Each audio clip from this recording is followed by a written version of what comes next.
And now, broadcasting live from Las Vegas, the Snake Sports Talk Show with Jake Silva starts now. Here we go, ladies and gentlemen. We are ready here in the middle of the week on a Wednesday on the Snake Sports Talk Show, wherever and however you may be watching and listening. Thanks for making us a part of your lovely evening. We are live on all platforms known to man, Roku, iHeartRadio, and all social media platforms to keep you up to date on future and past episodes. Interviews tomorrow. I figured tonight I end up taking a break because it is a lot of football to really kind of ingest and digest at the end of the day. But we've got a lot of great content this whole week and last week. And so tomorrow will be fun. Got some great guests coming on. Ross Jackson, Locked On Saints, will be joining us, along with Desmond Johnson, Believe in Panthers, because this is going to be an interesting year for the Carolina Panthers nonetheless. So I'm curious to see what he says about that. And, of course, I plan to bring him on at least once a week here on the show. Dante Sell, East Coast Gridiron, because I got to get some college football in me here in the next couple of weeks. All right, so I wanted to get a chance to really kind of tap into this because this was, in fact, a story that I thought was very interesting and kind of had an interesting upbringing at the same time as well. So Dolphins quarterback Tua Tagovailoa was on a podcast a couple days ago and was talking about former head coach, now defensive coordinator with the Minnesota Vikings, Brian Flores.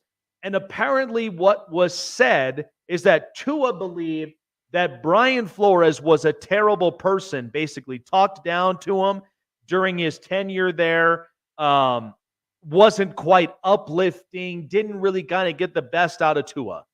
And so he deemed him as a horrible person. Wasn't exactly the kind of coach, much like Mike McDaniel. So you saw the difference in both of these relationships. I'll give you kind of an idea. We all come from different upbringings in our life, right? Some of you may have come from a much harder lifestyle growing up. Some of you may have ended up coming from a much more richer, a much more lavish lifestyle, as my wife likes to call it, than any others. But sometimes you always got to meet in the middle with people. You always do. Because at the end of the day, you will not be richer, much more richer than the other. And plus, too, you also have to appreciate some of our poor societies here. Because most of those people, hardworking families, people that are trying to put food on the table, all the rest of it. You got to account for most of this stuff. So Brian Flores, I personally don't think he's a horrible person to an extent. Now, I have been around several different types of coaching in my life. I have been around hard coaching. I have been around great coaching that was meant to uplift you. And here's the thing. Coaching is hard. It's difficult, especially here in the NFL. You need to have control of the reins on both sides, the offense and the defense. We knew Brian Flores could get the defense right because when we watched him as a head coach for the Dolphins, he was able to get this thing right. It was pretty much cakewalk for him at the end of the day. And the defense played a lot better. They played stronger. And then that's where we are today. So Tua, I know, coming into his rookie season, he was benched 5 times. It's very hard. It's so difficult.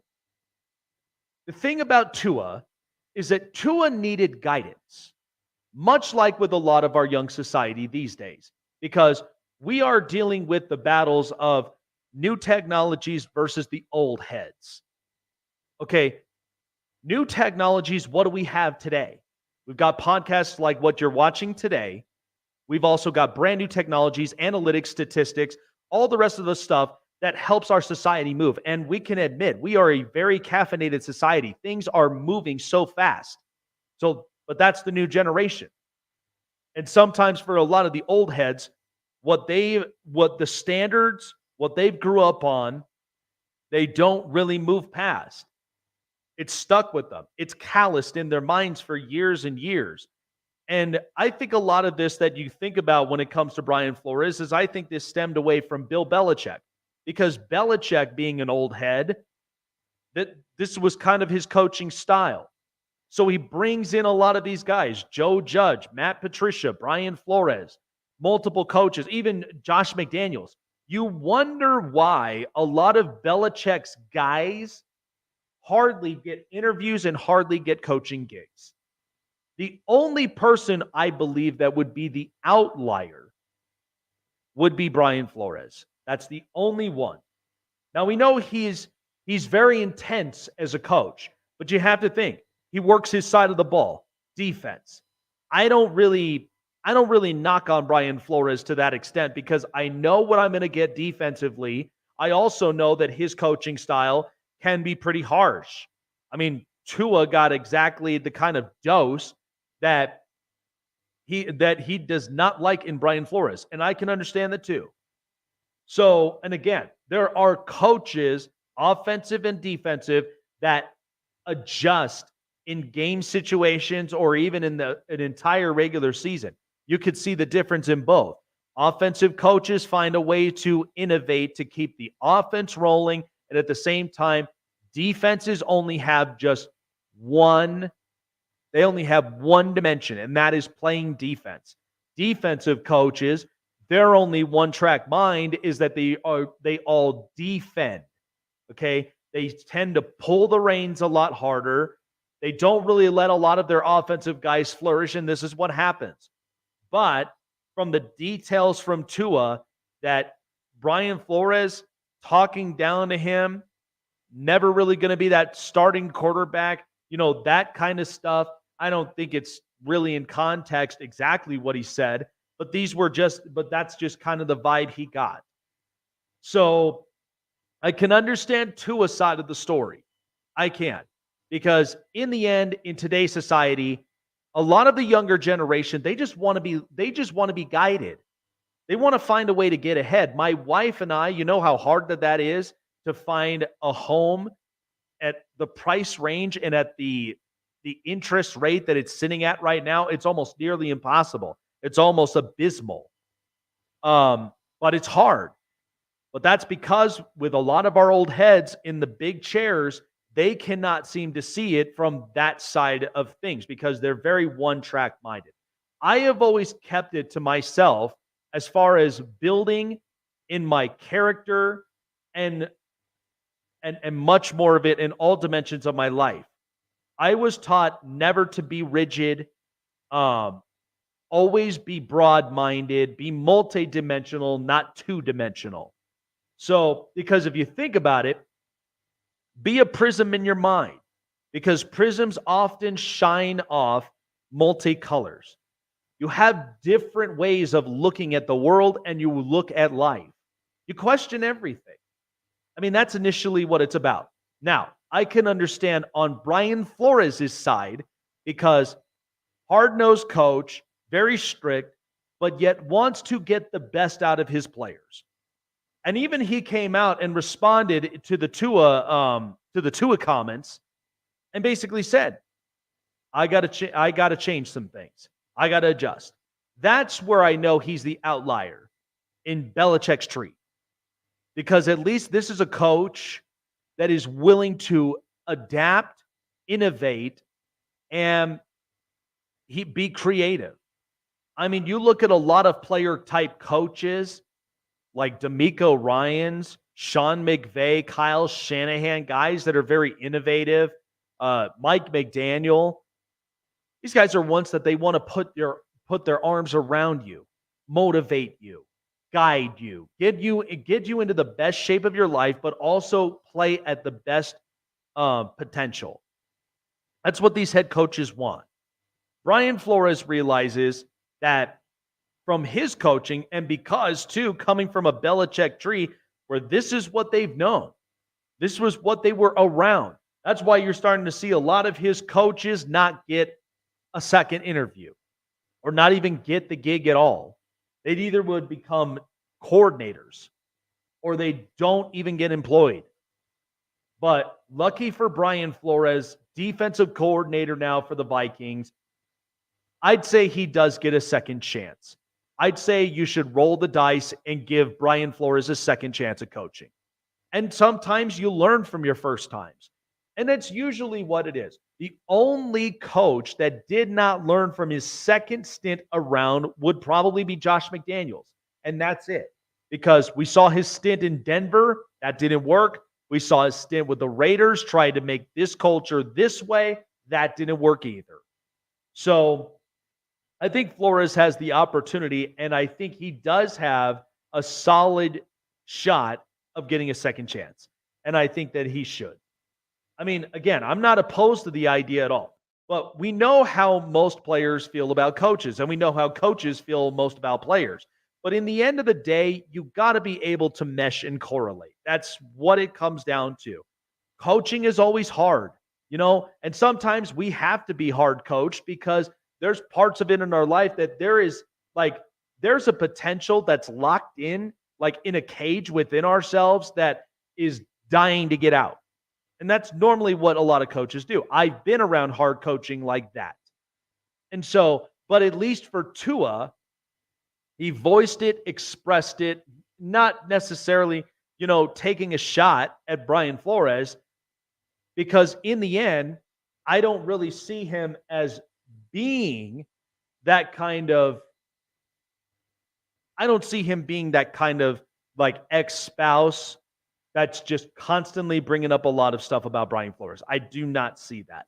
I don't see that being the kind of dramatization that, most people even in reality TV would love to watch, but I don't see that happening. I think in the end, you make it fully aware, you take the message with a grain of salt, and then you figure out what your next move will be then.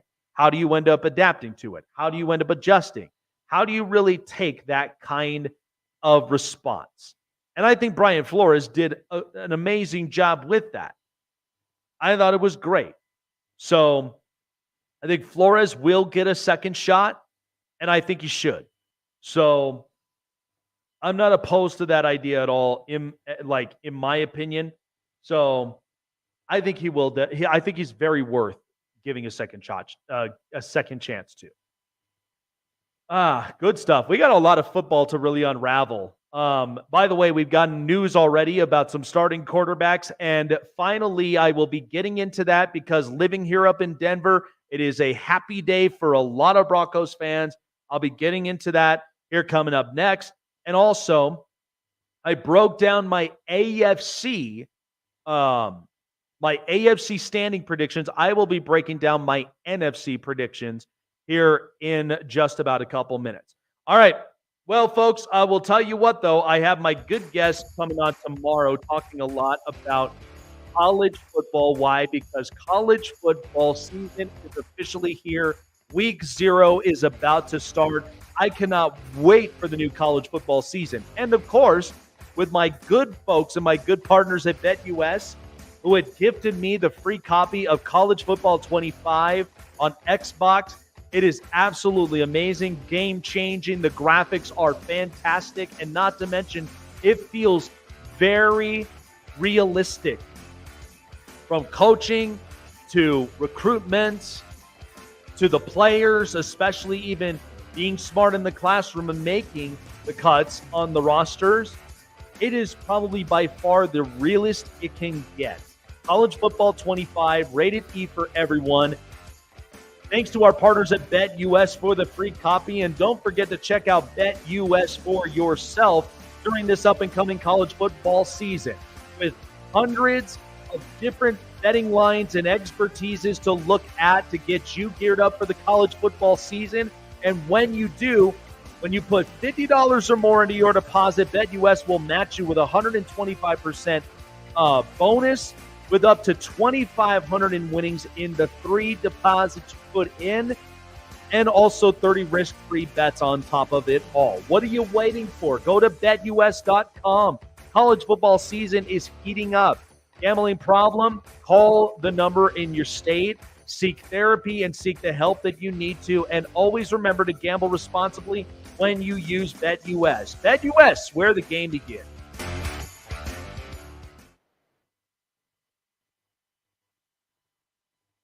Your favorite sportsbook, BetUS.com, is back for our 28th year of NFL action. With the industry's biggest sign-up bonus of up to 200%, BetUS offers our members the opportunity to cash in on all your favorite sports, including NFL, NBA, MLB, and more. Sign up at BetUS.com today to get into the action. Want to find your seat for the event of your choice but can't get one that fits your desire or your budget? Well, my friends, SeatGeek has you covered. SeatGeek is the official sponsor of the Snake Sports Talk Show. With a list of over hundreds of events to choose from, SeatGeek will assure you that you won't miss your seat with the amazing view of your choice at the most affordable price.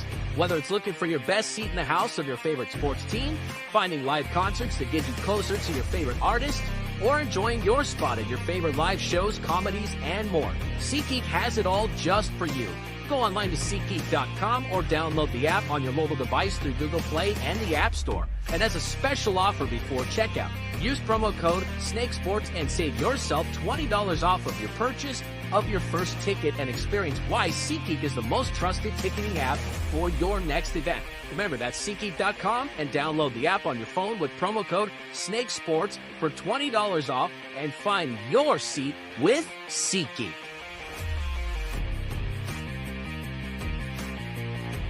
Check out the Con Man live on the Sports Corner, coming to a screen near you, giving you the greatest stories from basketball legends you've never seen before.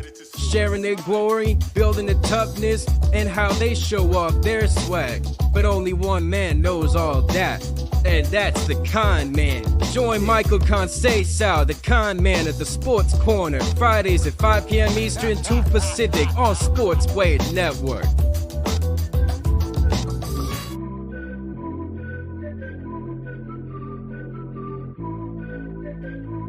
Back with you all here up on the Snake Sports Talk Show. All right, so it is official, and we're talking a little bit more about that because NFL Week 1 is right up around the corner, and so I am excited for the NFL season this year. So we've already gotten Gardner Minshew as the starting quarterback for the Las Vegas Raiders for the upcoming season. Now, sticking to the AFC West, it is official, and I'm happy for them. The Denver Broncos have announced that quarterback Bo Nix will be their quarterback one to start the season. I'm telling you right now, Bo Nix has started to exceed so much expectation. Now, we know that with rookie quarterbacks, there is a lot that's on their shoulders. But for Bo Nix in the last two preseason games, he has shown his accuracy, he's shown his mobility, and he's also shown that he is capable of controlling the situations within and outside the pocket. And Bo Nix is exactly the perfect marriage with Sean Payton. Sean Payton has dealt with Drew Brees for a long time, revamped his career because that rotator cuff and the shoulder injury that he suffered when he was there in New Orleans turned him into a completely different quarterback. I'm happy for Bo Nix for the entirety of this because in the end, Bo Nix is going to show you what kind of quarterback, and not to mention the product that he's from, Oregon. Okay. They have done an amazing job with trying to really give everybody an opportunity and a chance to be a part of something special. So I ultimately do believe that I think Bo Nix is set up for success. I have no doubt in that. Bo Nix is probably the most surefire quarterback that you could think of. And I think in the end, accuracy, mobile out of the pocket, and creating space in order for the weapons to start to work. And that's what Sean Payton ended up preaching about the most. And what's funny about this is that the Denver Broncos, this will be the first time in a very long time that a rookie quarterback who has started the NFL season. And the last time doing that was the great John Elway himself. And I've told a lot of people, you cannot be scared to build from scratch your franchise quarterback. And that's why I think Bo Nix was probably the blessing for the Broncos, because the fact that they finally found a franchise quarterback that they've been looking for years. And I think that's what's most important. So I'm not sure with what I may see with the Denver Broncos this upcoming season, but I did touch upon the AFC with as far as the divisions, the leaders, the playoff teams. So I have all of that set. But I do believe that the Denver Broncos will be a fun team to watch, but it'll be 13 straight weeks of football where Bo Nix is going to be tested. But it's really worth it. So congrats to Bo Nix. I am excited and happy about this because yet another Oregon product quarterback that comes in and he becomes the starter. I mean, he is the most surefire quarterback that you can ask for from this draft. And I think it is going to come into fruition. And I do believe that the Broncos will flourish for the next few years with this. Because I do believe this is going to be one Bronco fans are not going to stop talking about. Good for Bo Nix, good for Oregon, and good for the Denver Broncos. Time now for the news. This is the Hot Press. All right, so got a couple of some news stories here to give to you. So we already know Bo Nix being quarterback one, joining John Elway in Broncos history to do it.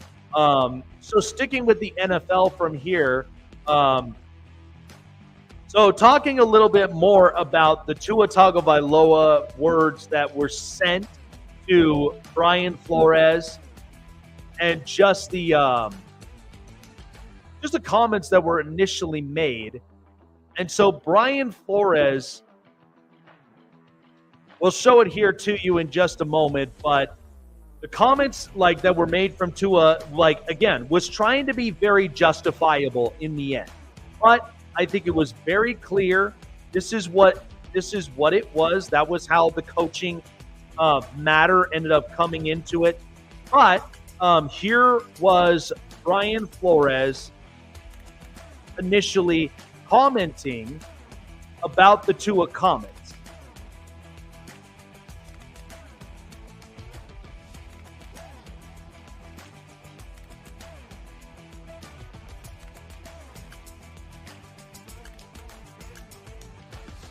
Specific to the comments that were made by Tua, I just want to say, look, I'm happy, genuinely happy, genuinely happy for the success that Tua's had, and I really wish him nothing but the best. And I think player relationships are very important to me.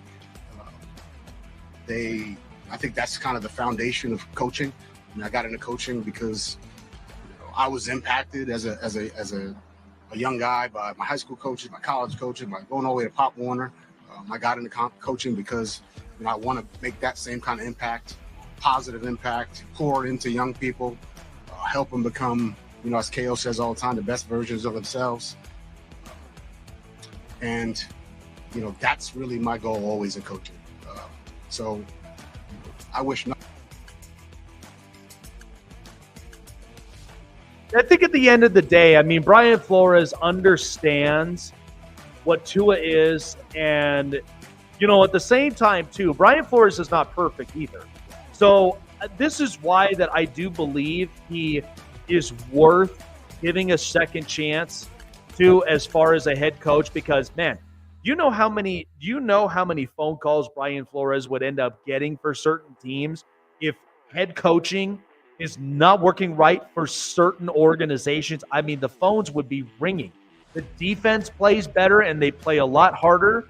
But I also do feel like there is always room for improvement. And I think this was the perfect destination for Brian Flores to learn that with Kevin O'Connell because, Kevin O'Connell, an offensive coach, he is showing him what it truthfully means to have a balance on both sides of the field.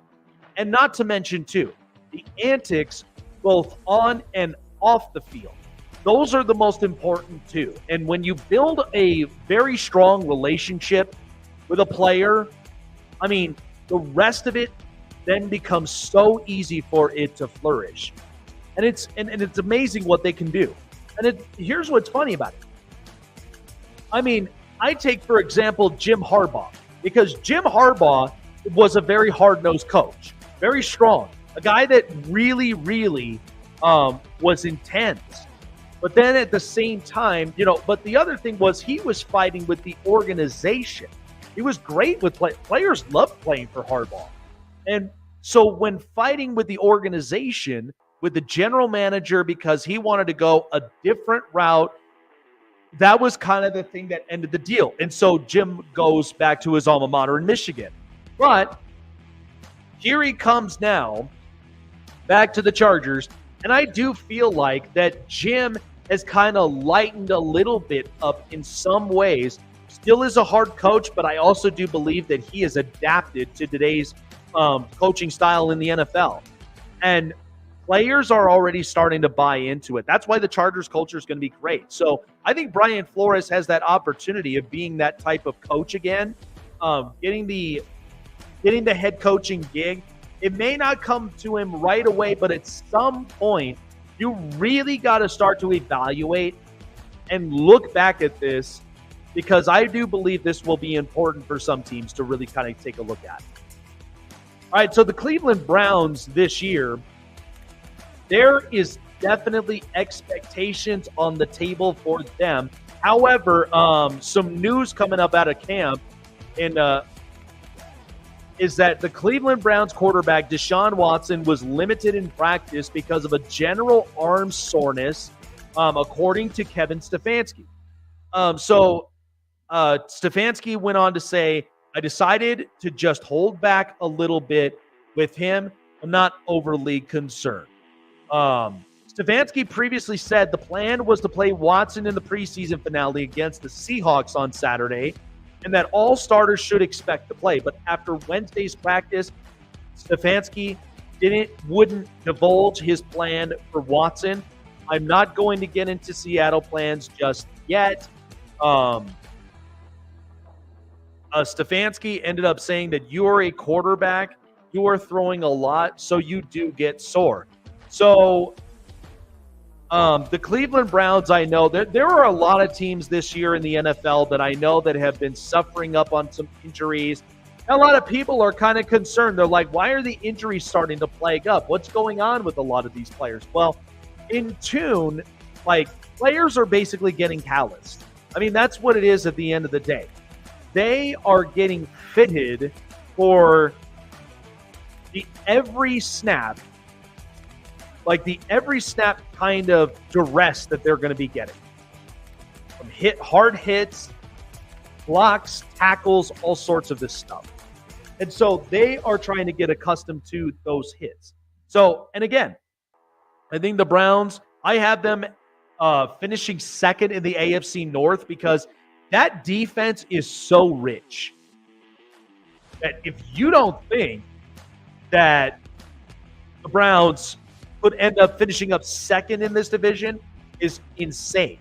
I love what they have up on their defense. I do think offensively, when you get Nick Chubb back with Jerome Ford to pair up with, offense still remains pretty productive with Amari Cooper. Now you add in Jerry Jeudy. You add in, you also have Elijah Moore. So there are options there for Cleveland. But I think they like this AFC North, as I've said before, even when I told Chase this on Monday, was this is going to be a bloodbath. This is going to be a bloodbath division. The AFC North is going to be so exciting to watch, but it's going to be so hard to pick and predict games in this division because of how good the quality of football really, really is. So some news here as so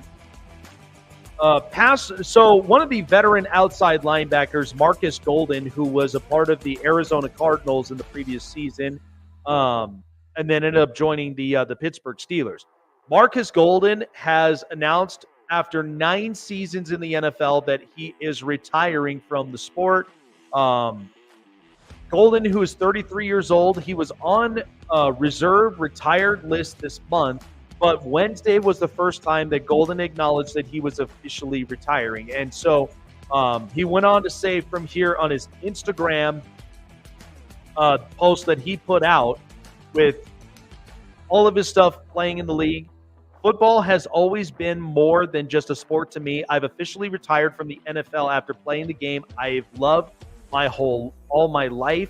I feel truly blessed to have been able to live out the dreams and goals I set for myself as a kid. A big thank you to God, my family, friends, St. Louis, Matthew Dickey Boys and Girls Club, Afton, Hutchinson Community College, Missouri, the Arizona Cardinals, New York Giants, and Pittsburgh Steelers for giving me the opportunity to pursue my dream. I'm also incredibly grateful to all the teammates and coaches I had the privilege to work with along the way. To all the incredible fans, thank you. Your passion and energy fueled me, and I'm grateful for each and every one of you. Keep hunting. Great words there from Marcus Golden. And, again, I thought the guy had potential in him. Like he had spent 9 years in the league. He was selected second round in the 2015 draft by the Cardinals, had 3 seasons of double-digit sacks in his career, mostly in 21, and he had 11 for Arizona. His other double-digit seasons came in 2016, where he had a career-best 12.5 sacks for the Cardinals in 19, and then posted 10 for the New York Giants. So last season, he had 4 sacks in 16 games with the Steelers and started Pittsburgh's wild card loss to the Buffalo Bills. Golden recorded a sack. So at this moment now, he finishes up his career. 51 sacks, 343 tackles, and 11 forced fumbles in 127 games. The Cardinals, Giants, and the Steelers. Enjoy the retirement, my friend. Thank you so much for all the memories that we have seen out on the field. An absolute best of wishes to you in your retirement. Let's see. So I'm going to be keeping an eye on this. Yeah, we're gonna probably make this a topic here. So let's go ahead and end the news from here. All right, so that was the news for you. This is the hot press. Okay, so apparently Saturday, this is it for the Pittsburgh Steelers when it comes to Russell Wilson and the Justin Fields thing. And I think ultimately the Pittsburgh Steelers are going to go with Russell Wilson as their quarterback one, and they probably will. They should. But I would be lying if I said that this season would not be as hard and yet as difficult on this franchise. I believe it is. Because as of right now, you've got an overly optimistic Russell Wilson, and at the same time, he's having himself such a weird turn of events in his career. He was balling out in Seattle, comes in 2 years in Denver, could not make things right, and then he comes into Pittsburgh. And then in the second preseason game that he played, he looked awful. Looked just plain awful. And I'm not sure with what I see and stand with the Pittsburgh Steelers, but I had a Steelers content guy that came up on here, Mark Davison, who provided context, at least with, what was going on with the Steelers. And he's very strong and confident with Mike Tomlin. But here's my deal with this. Is that great coaches get fired and moved on all the time. You just saw this with Belichick. You saw this with many great coaches at the end of the day, and not to mention Super Bowl winning coaches. I mean, it didn't take that long for the Philadelphia Eagles to move off of Doug Peterson and then go get Nick Sirianni. Now we know that his seat's kind of heating up. And if you think about it, the Eagles fired Andy Reid, and he's winning more titles with the Kansas City Chiefs. So there are teams that are willing to move off of very great coaches, and including Super Bowl ones. I just think with Mike Tomlin, we know that the whole gist of everything is he's never lost in the regular season, but yet has not won a playoff game in 7 years. So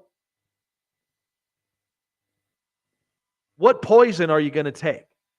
The fact that he can never lose in the regular season and be okay with losing in the first round of the playoffs and just carry out a losing record at the end of the day?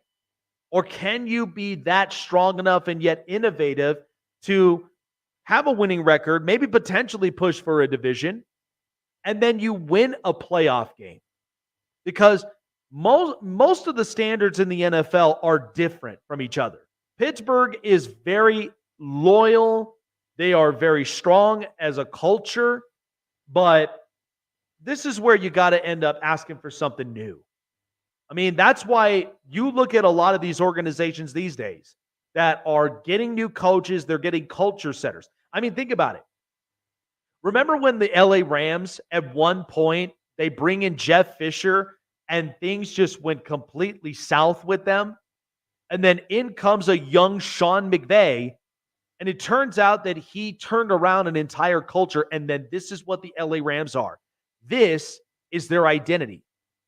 I mean, San Francisco, they went with, right after the Jim Harbaugh stuff, they went with a coach who clearly was unproven, clearly ended up, taking this ship way, way downhill into the abyss. And in comes Kyle Shanahan and turns this whole thing around. So it's important to have at least a culture guy, but sometimes when the culture is strung on for way too long, you got to want something new. I figured out something here that I thought was interesting, but even when Pat Riley was a coach, he even mentioned it himself, every 10 years, you're going to want something new. You're going to want a new voice. You're going to want something here. So I'm just saying this. What if it gets to a point, and I have a very good, strong feeling about this, that if this does not end up coping up well, I think Pittsburgh could have their first losing season under Mike Tomlin.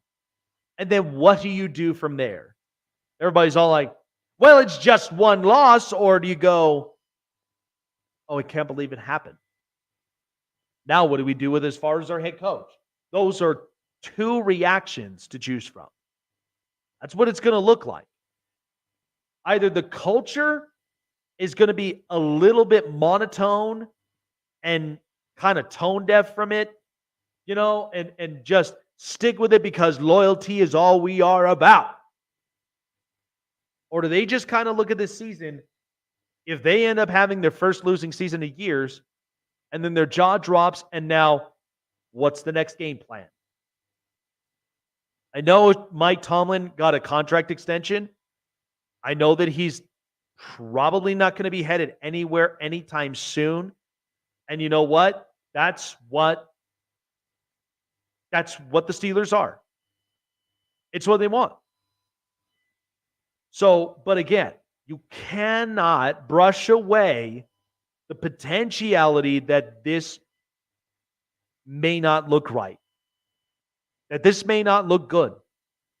And it has been proven to a lot of people. It has been, it certainly has opened a lot of eyes from that point forward. It's proven to a lot of people. It is kind of scary, if you ask me. But I think in this way that if you are Pittsburgh, I just say this. Take a deep breath. Don't allow yourself to really kind of get way too deep into this whole thing, it is a possibility, and it is something that you really, really have to take into consideration. Keep it on the back of your mind. It is a possibility that can happen. So again, I'm not disregarding this. Things change all the time. But this is what it is. This is the NFL. This is why it's called not for long. It is not it is certainly not a league that lasts forever. Okay? We just saw this with Bill Belichick. It took 20 years of greatness. But then once you start seeing things fall down, that's when the question becomes, what do we do next? How do we fix this? How do we adjust? It's very difficult. But I'm not going to give up hope up on it. But at the same time, I'm also not going to brush away the fact and the possibility that could happen if this team ends up going sub 500. You have to be open on all occasions. You do. As crazy as it is, I mean, this is the NFL. They are not afraid to move off of greatness. All right. Let me taking a break here, but I do want to come up with a story that just hit because me as the baseball guy, I got to give my sincere respects and I just really got to end up thanking one of the great players that I loved watching in my lifetime that I thought was very level-headed, was a great culture guy who had just announced his retire. I will get to that here in just about a few moments here on the Snake Sports Talk Show. Don't go anywhere.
Listen up, sports fans. Your favorite sportsbook, BetUS.com, is back for our 28th year of NFL action.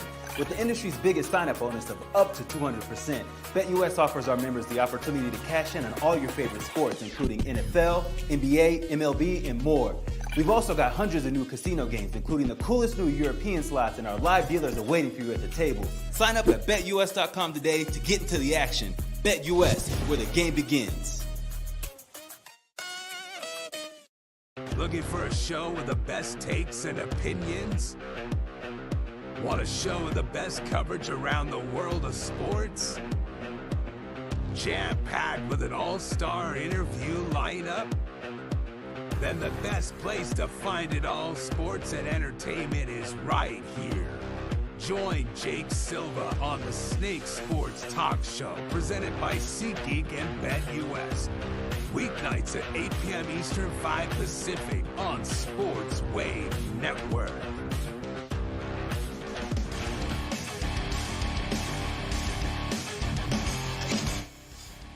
Thanks for joining us here on the Snake Sports Talk Show. Back here with you. So it has been announced, and so people that have known me, baseball has always been a first love for me since I was a kid, and I've grown up around baseball for a very long time. So this was just announced, and it was posted on his Instagram. So former Cincinnati Reds first baseman Joey Votto has announced that he is retiring from baseball after 17 seasons in the league. 6-time All-Star, Gold Glover, and a 2010 NL MVP honors. What a ride it has been for Joey Votto. I'm happy for the guy. Initially, there was some things that were kind of like, that were kind of questionable from here. But in the end, Joey Votto is, in fact, a class act. And all he does is nothing but baseball. I mean, that's who he is. That's what he's about. And the funny thing is that when I look at a guy like Joey Votto, I mean, he was very important to that Cincinnati Reds offense, especially when it came to you needed a cleanup hitter, you needed a guy to really spark plug a lineup. I mean, it was great. So, in the end, the Reds, they were moving on. They were thinking about their future. And so in the end, Joey Votto, from all the time that he's spent in Cincinnati and what he's given back to the organization, is incredible. And it's absolutely amazing.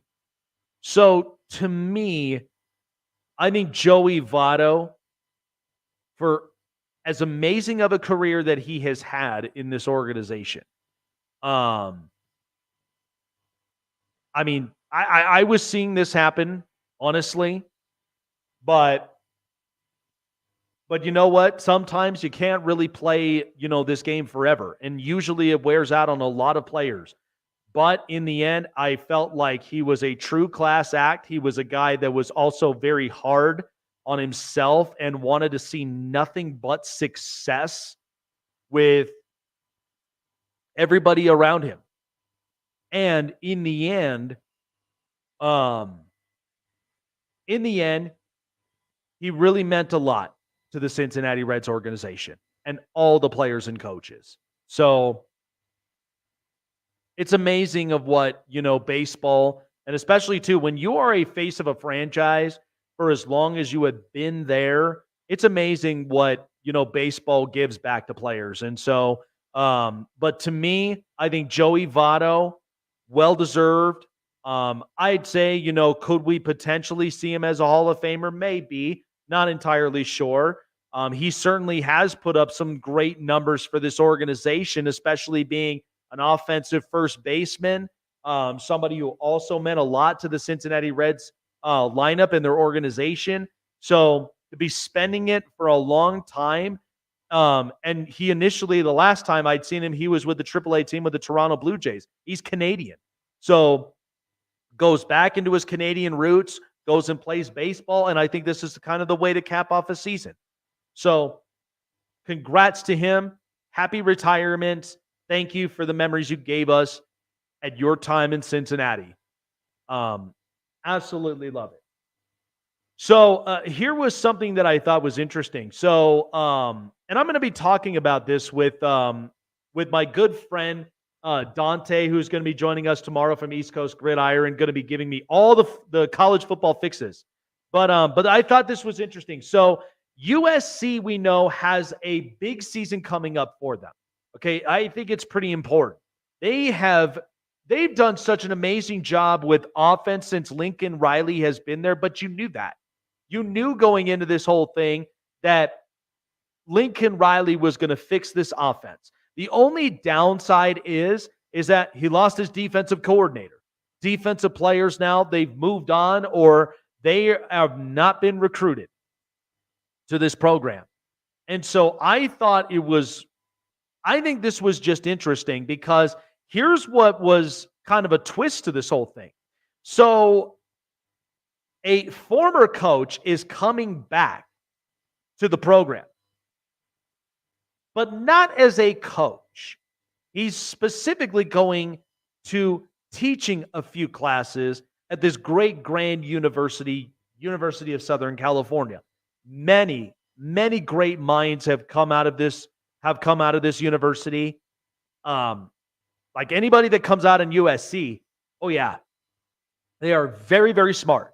So the coach coming back into this program and coming back into the school grounds is the former head coach, Pete Carroll. Isn't that interesting? But kind of fun at the same time. So Pete Carroll going back to his roots with USC, because as of right now, there has not been a coaching gig that has come up. And so I feel happy of the fact that Pete Carroll coming back into his roots, because after all these years, not to mention with the whole thing with Reggie Bush and the whole this whole like the GPA thing, you strip away his his Heisman Trophy, all the rest of this other stuff. There was so much that was going on. But he had coached a lot of great players. You cannot deny that. He's coached a ton of them. So Pete Carroll coming back to the school grounds only could mean a few things. And you know what? If I'm Lincoln Riley and if I'm the Trojans right now, I mean, do you honestly and truthfully believe and think that Pete Carroll literally will be teaching throughout the entire tenure? You honestly believe that? Because I'll tell you one thing. This is it. This is interesting. So I think with Pete Carroll, because he has built a culture at USC for years, and he had been the guy that players love him. Players like they are so moved by Pete Carroll for years. I mean, just from the collegiate standpoint alone, and especially being a winning head coach, he's won multiple national titles. He's been a guy that has built great offenses and not to mention great teams in the past. From Carson Palmer to Matt Leinart and to multiple others. So to me, I kind of like this.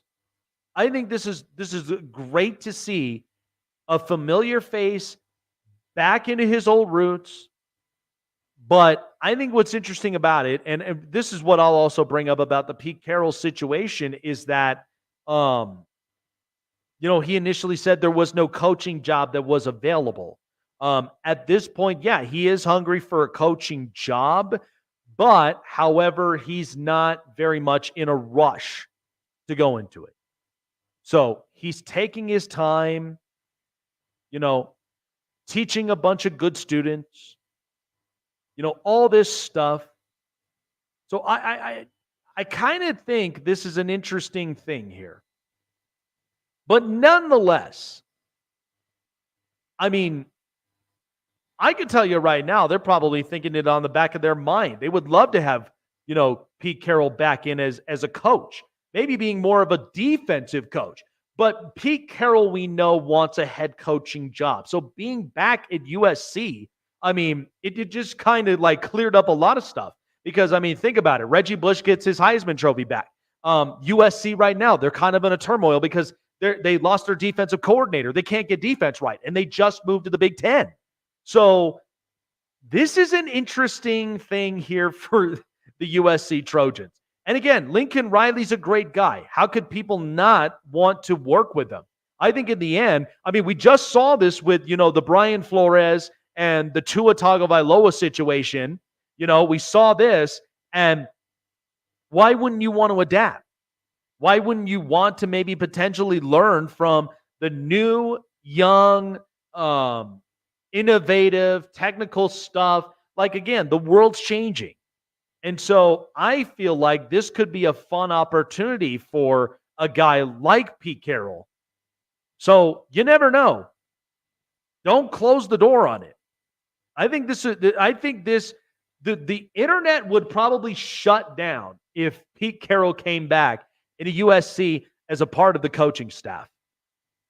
I think people would be losing their marbles over this whole thing. And you know what? I'm all for it. Doesn't matter to me. I love it. And I think in the end, if USC, if they're serious about this, and then at the same time, you give a coaching gig up from here, you go and you just coach defense. It ain't like you got to put wear and tear in your mind or in your body and all the rest of it. You just go and be a coach and you work on your side of the ball. I mean, that's ultimately what you got to do. So, hey, knock on it. Knock on the door. I'm all for it. Not opposed to the idea. But I thought it was kind of fascinating to see this because it's just something that brought up, and I'm like, man, do you guys recall the memories here? So good for Pete Carroll to be back in his stomping grounds again. That's a beautiful sight to see. All right, folks. Well, that's going to do it here for me tonight on the Snake Sports Talk Show. Appreciate everyone who came on and hung out with me on social media and, of course, also on the show here live on Roku, iHeartRadio, and all social medias, even up on YouTube. Like, follow, subscribe, hit the bell button, keep you up to date on future and past shows. Tune in tomorrow because we've got Saints, we've got Panthers, and we've got some college football talk. Ross Jackson, Desmond Johnson, and Dante Sill. We've got a triple episode here for you, jam-packed. I cannot wait for it tomorrow. Show is sponsored by BetUS. $50 into your deposit, 125% bonus match with up to $2,500 in earnings in your first 3 deposits. And also 30 risk-free bets when you sign up at BetUS.com where the game begins.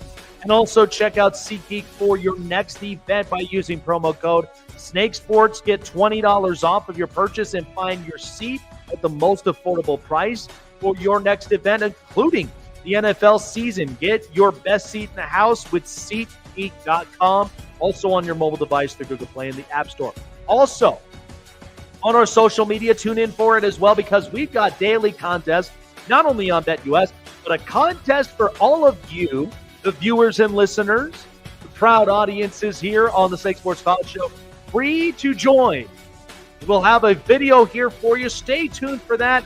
Jake Silva signing off. Appreciate all of you guys for being here. We'll see you tomorrow night on the next episode of the Snake Sports Talk Show. Take care, you guys. We'll see you tomorrow.